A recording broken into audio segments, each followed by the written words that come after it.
Saudações, leitores! Vamos para mais um resumo geral da parte 2 dessa minissérie Círculo de Sangue de 1986. O Justiceiro inicia sua missão invadindo a cobertura de Wilson Fisk, o rei do crime, em Manhattan.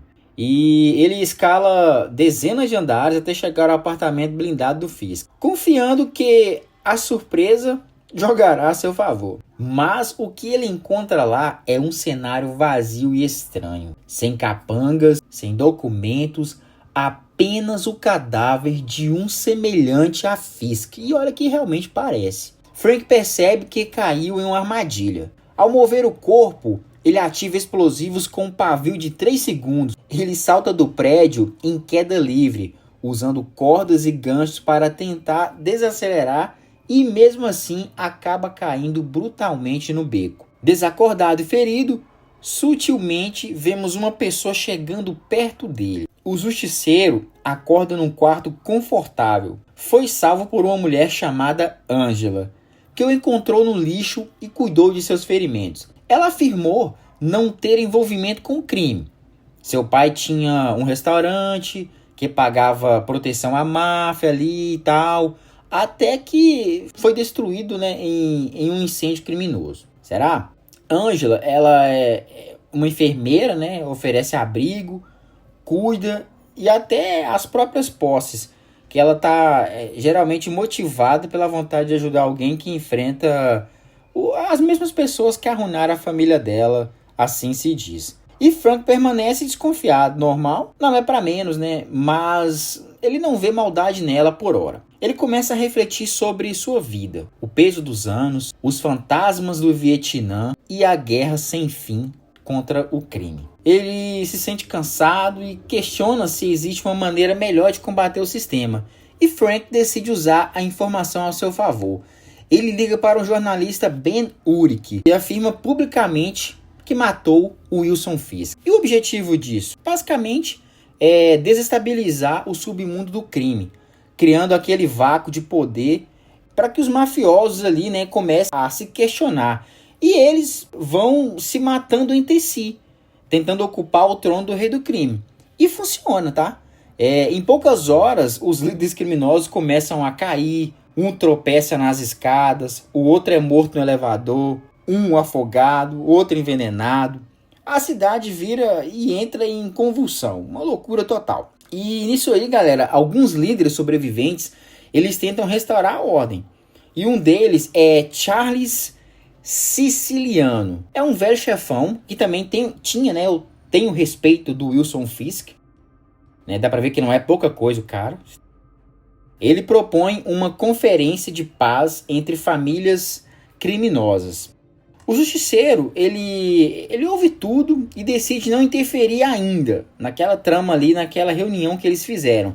E antes de investigar a Angela por alguma segurança, ele confirma que a ficha dela realmente estava limpa. Frank então decide observar a conferência. Se ela der certo, talvez o crime ali se reorganize, e se falhar, será o fim de toda aquela estrutura montada, o que ele realmente deseja.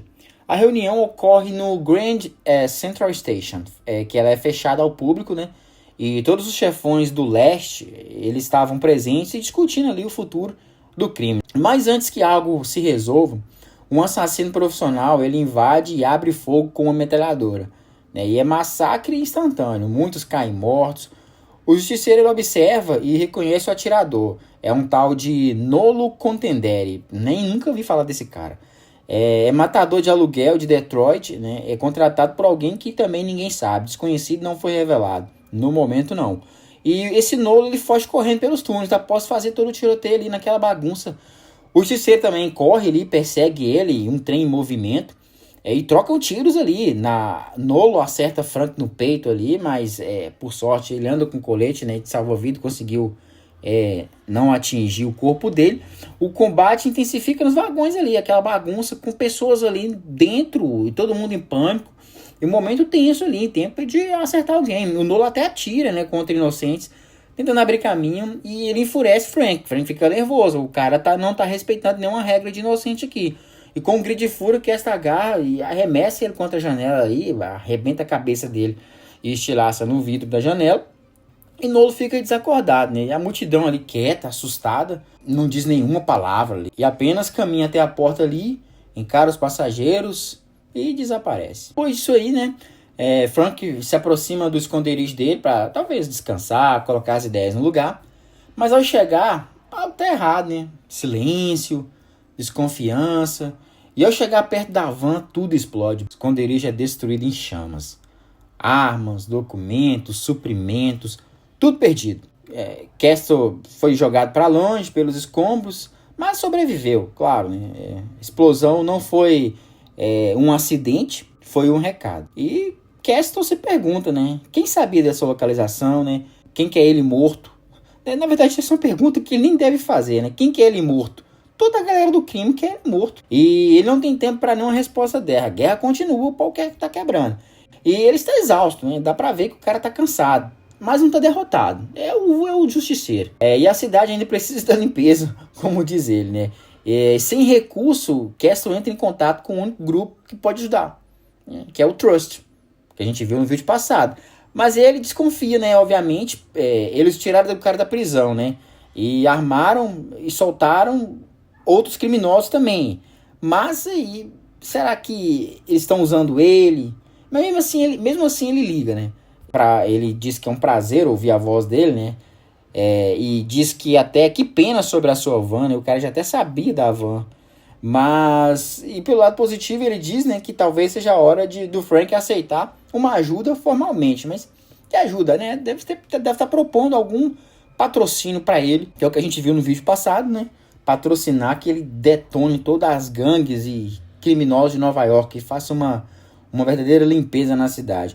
E o justiceiro ele não responde. Ele sabe que terá que tomar alguma decisão, né? E trabalhar com eles pode significar realmente cruzar uma margem de pensamento que ele não permite, que ele não concorda com isso, ou apenas manter mesmo a guerra aos poucos. Mas vamos ver o que esse cara vai fazer nos próximos aí. Vamos ver o que ele vai decidir, se vai trabalhar com essa turma aí. E é isso aí, pessoal. Compre isso para a sua coleção, ou leia online, o que você precisar, o que você preferir. Coloque uma boa música no seu fone de ouvido e leia no silêncio da sua casa. Valeu!